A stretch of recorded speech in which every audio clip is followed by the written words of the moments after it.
Good morning, dear viewers. I've been traveling around in Algeria by motorcycle in many places. I have visited cities, towns and villages in the coastal area and deep in the Sahara and the rural areas. I was watching people's behavior closely. I was amazed by the generosity, curiosity and kindness of people I've met, talked to, and see dealing with each other. In the same time, I was watching videos and reading commentaries of social media creators.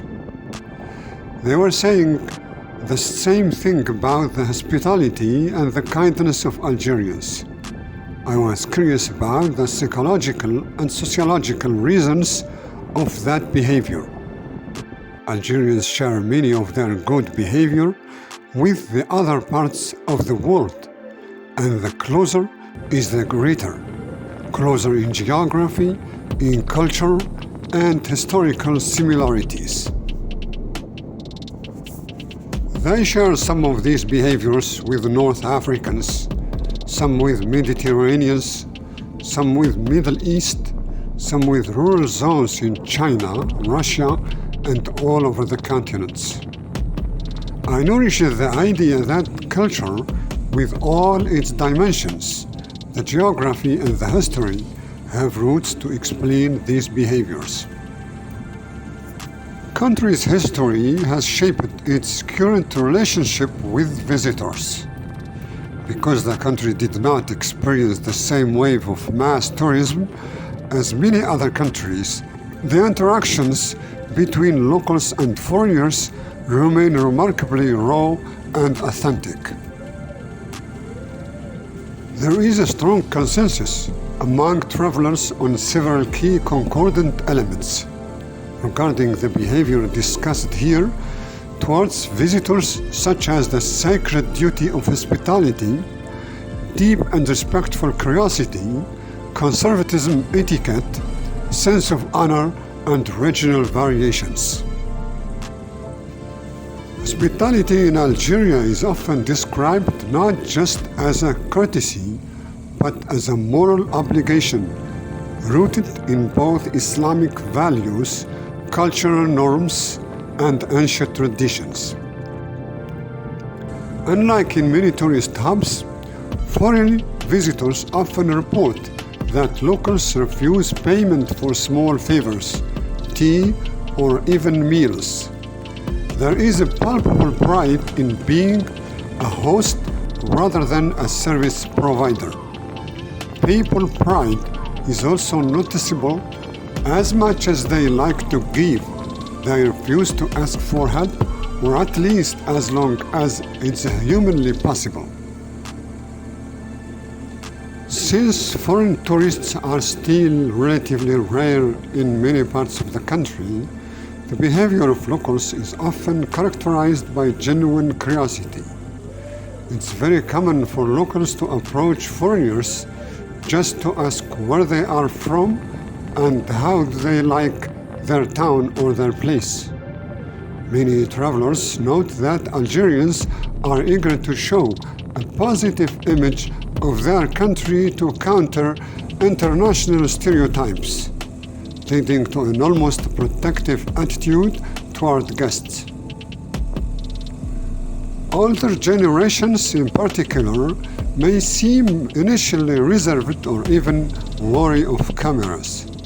This is often a lingering effect of a time when the country was under colonialism, in the War of Independence, or in the Black Decade, where security was the only priority.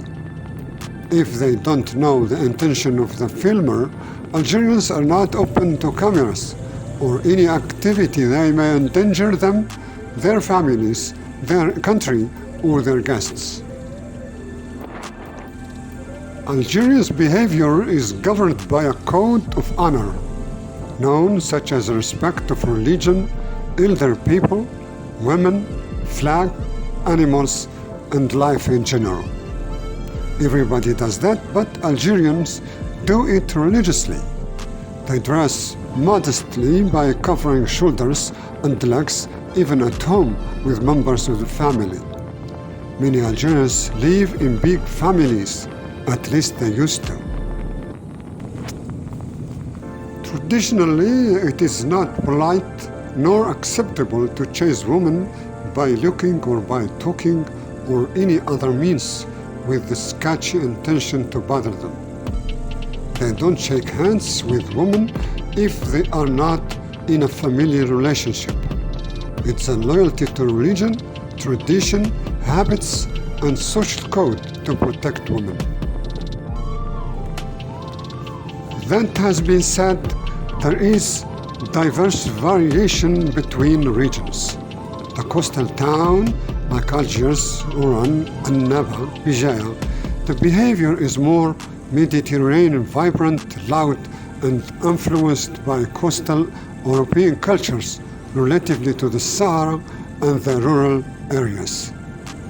In the south, conservatism is more nuanced and hospitality is more ritualized. The tea ceremony is a key behavior there, while people in the north drink more coffee.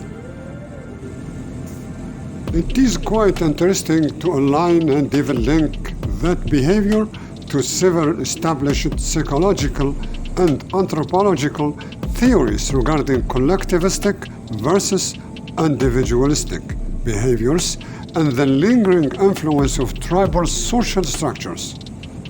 Algerians and the rest of humanity had familial and tribal society structures, but they are specific in that they have been that way until recently, and they are right now in many places in the country. The family links, tribal, and the country ties are very present and very strong.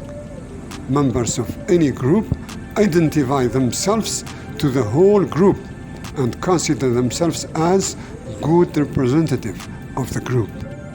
The behavior should then honor the group. This is not to show off.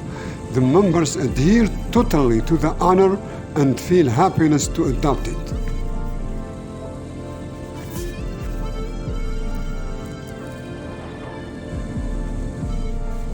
The tribal structures is backed by historical sociology. Maybe that's what the famous scholar Ibn Khaldun discussed, and we refer to it as social cohesion or group consciousness. In a tribal or close-knit structure, an individual's identity is not separate from the group. Group safety relies on numbers and the characters of its members. Historically, survival in North Africa depended on the tribe.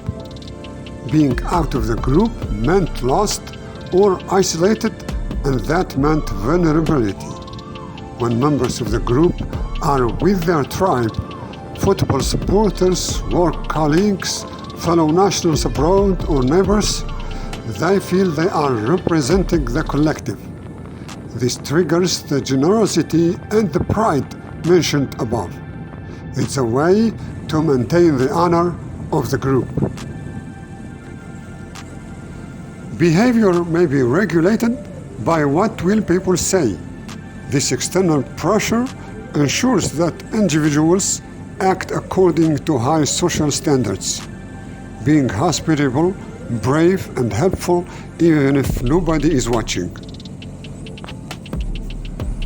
When an individual is in a foreign environment where no one knows their name or tribe, that external social mirror disappears. The person may become more reserved, cautious, or even survival-oriented because the honor mechanism isn't being triggered by the representation burden task. This behavior and these characteristics are the glue that holds a collective society together, that maintain the social cohesion of people and the mental well-being of the members. I hope you appreciate that I shared these thoughts with you. Keep riding safe, and thanks for watching.